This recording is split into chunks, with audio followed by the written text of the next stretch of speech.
Welcome to another Hellboy Minute. This one was a long time coming. Every time I kept trying to record this one, more news came out, and I don't even think I caught up on all of it.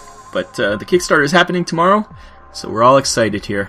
So it's tomorrow is April 25th at 8 p.m. BST or 3 p.m. EST, our time here in the Hellboy base, and it's going to be a big one. There's early birds, so you have to get on early to get those good deals. I think you usually only save like $10, so it's not that big a deal. And they said that there's going to be the main game, starter box, and 2 expansions is going to be the pledge, and then you'll be able to add more stretch goals onto it, so you get some cool miniatures, so we're looking forward to that one.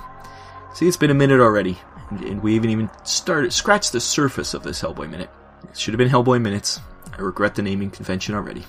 We were given more sculpts. We got the Frogman boss, who is not the Frogman we still saw at Adepticon. Those guys have still not been shown anywhere that I've seen. This one's it's very similar to the Seed of Destruction one. Speaking of which, tomorrow there will be a Superhero Crew video with us talking about Seed of Destruction with the guys from Family Gamers. Superhero Crew is on YouTube. I'll put the link in the show notes, so come subscribe and check that out. I do a X-Corner all about the X-Men, and Andrew reviews other comics, and we're going to be doing regular Hellboy stuff, so we got that to look forward to. And they also showed Johan Kroos's sculpt with his cool domed head. We also got Roger the Homunculus, so that's coming obviously as a stretch goal, as well as Lobster Johnson. We speculated many times that Lobster Johnson might be a mistake by Ronnie, but nope, he's in there. Which is interesting, because he doesn't actually take place in the Hellboy timeline. He's from before Hellboy came to Earth, so that's interesting. And we also got Hellboy as the Enung Unrama. It's the bringer of Ragnarok with his horns, no shirt, no jacket, so that's kind of neat too. And we got the sculpt for Abe with his harpoon, once again from Seed of Destruction. I think they're really focusing on Seed of Destruction. And then all of these were painted by Angel Heraldez he's from Infinity fame. He did all the painting for Infinity, and Mantic's got him painting up stuff for this. So he has great versions of Rasputin, Johan, Hellboy, and Liz. Plus he did a shot on his, he did a little video on his Twitter, I believe, of him airbrushing the Hellboy with the horns. And then we get the final result of that, and he also has the tentacle monster. It's very coral greenish blue, which I don't think is a correct color choice there, but hey, what you gonna do? And we also got Abe painted up. And we also have a big reveal of the cover by Mike Mignola. They finally have the colored version, and it's beautiful. It's the 4 main characters in the starter box in his style with all the tentacles you'd ever want. And there's even Lobster Johnson cards floating through the air, which is a nice touch. I think Mignola is excited as this as anybody. And also on the Mantic blog, they've been doing Hellboy Week with all the rules, talking about it. And also James at Needy Cat Games has been going over them over on his blog. I'll put those links in the show notes. We do have some hints of what's happening. We got Deck of Doom, which triggers particular events as the agents explore locations. And it can be anything from a surprise attack by a monster to a spooky mist that rolls into obscure line of sight. And it is randomized, so you never get the same one twice, which is fun. And you also, before the mission starts, you get something called the case files, which is top secret envelope. Inside's a deck of cards that are in a certain order. So as you go through the game, you'll be told to pick out those cards. And that kind of makes a scenario generator for missions. And also, after you do all the missions, you can mix those together to create more interesting things.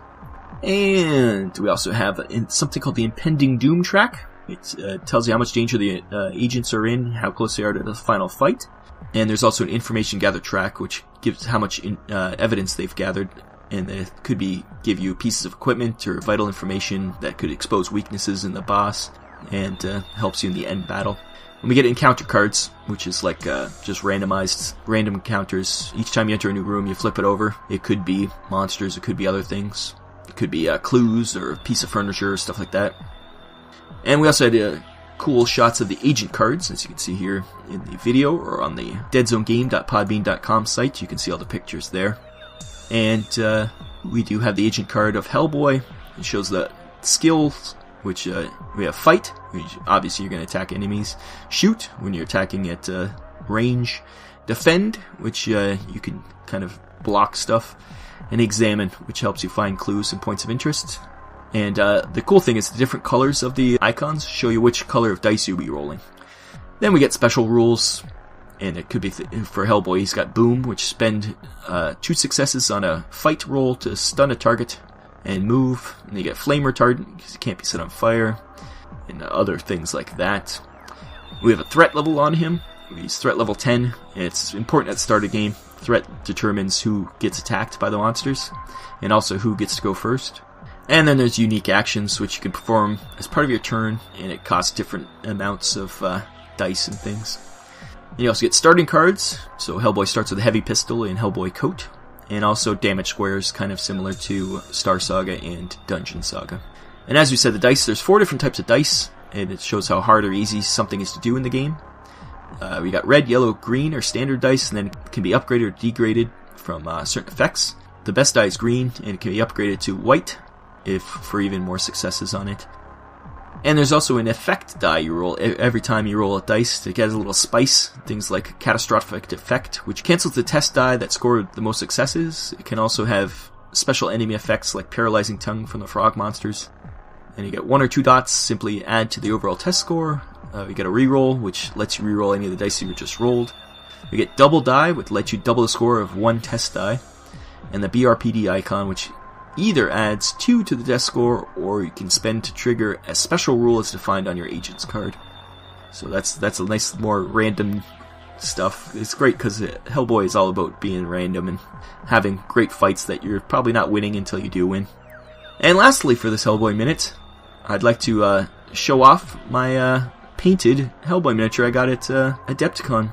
I decided to do something different, so I paid tribute to the corpse storyline, where I had Hellboy with the corpse hanging off a noose on his back.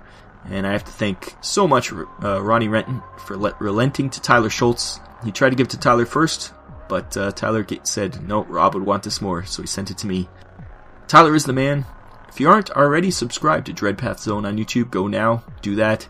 It's the least you can do to show my thanks for him. Yes, Tyler is the man.